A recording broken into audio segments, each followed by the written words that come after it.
ફોર્ડે જે આખું atomic model બનાવ્યું, રુથરફોર્ડનો જે આઈડિયા હતો, રાઈટ, કે જેને ગોલ્ડ ફોઇલ એક્સપેરિમેન્ટ કર્યો, એના ઉપરથી એને એક આખું એટોમિક સ્ટ્રક્ચર બનાવ્યું. શું બનાવ્યું બચ્ચો? સ્ટ્રક્ચર. તો રુથરફોર્ડનું ન્યુક્લિયર મોડલ, રાઈટ, 1911ની સાલમાં એને આખું મોડલ બનાવ્યું. તો એના મોડલમાં શું હતું ભાઈ? તો ચલો જોઈએ. સો એને શું કીધું કે એક પોઝિટિવલી ચાર્જ પાર્ટિકલ, રાઈટ, એક પોઝિટિવલી ચાર્જ પાર્ટિકલ એટમના સેન્ટરમાં છે. ક્યાં છે?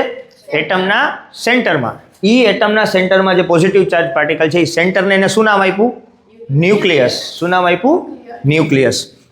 તો એને શું કીધું કે there is a positive charge centre in a atom, right, કે એક પોઝિટિવ ચાર્જ છે એટમના સેન્ટરમાં, રાઈટ.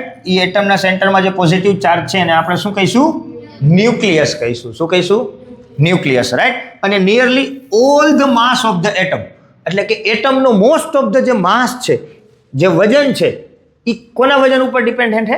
ન્યુક્લિયસના. કેમ કે ન્યુક્લિયસ જ વજનદાર છે. એટલે એટમનો બાકીની જગ્યામાં એટલો માસ નથી. સમજાણું?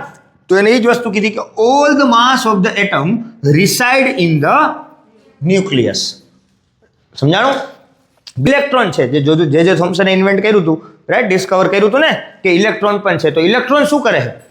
તો ઓલાએ એમ કીધું હતું કે ઇલેક્ટ્રોન બધે ફેલાયેલા છે, જે થોમ્સન. પણ રુથરફોર્ડે શું કીધું કે ઇલેક્ટ્રોન રહ્યા ને, એ પ્લાનેટની જેમ ન્યુક્લિયસની આસપાસ ફરે છે, રાઈટ. જેમ પ્લાનેટ ફરે એમ ઇલેક્ટ્રોન પણ આખા ન્યુક્લિયસની આસપાસ ફરે છે, રાઈટ, ચકેડા લગાવે છે.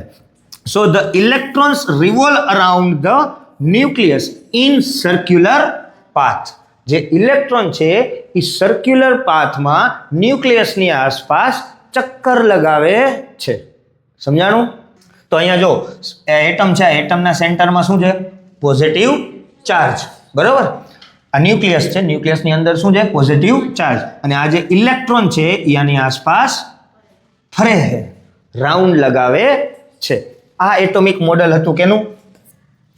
રુથરફોર્ડનું, right. And the size of the nucleus is very small. જે એને ઓલરેડી કન્ક્લુડ કર્યું હતું પહેલા એને જ્યારે એક્સપેરિમેન્ટ કર્યો ત્યારે, કે ન્યુક્લિયસની સાઇઝ કેવી છે? એકદમ નાની છે, as compare to the size of atom. કે ભાઈ એટમની જે સાઇઝ છે એના કમ્પેરમાં ન્યુક્લિયસની સાઇઝ કેવી છે? બહુ નાની છે. સમજાણું? તો આ એટોમિક મોડલ હતું કેનું?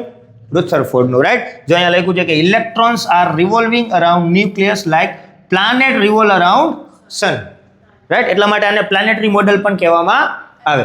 જે રીતે બધા પ્લાનેટ છે એ સનની આસપાસ કેવી રીતે કરે? રિવોલ્વ કરે ને. અથવા માની લો તમે એક દોરી લ્યો, એક સાઈડ પથ્થર મારી દો અને અહીંથી આમ ફેરવો. સમજાવો? સેન્ટ્રીપિટલ ફોર્સ જે તમે ભણ્યા હતા, રાઈટ. તો એવી રીતે ઇલેક્ટ્રોન છે એ ન્યુક્લિયસની આસપાસ ચક્કર લગાવે છે.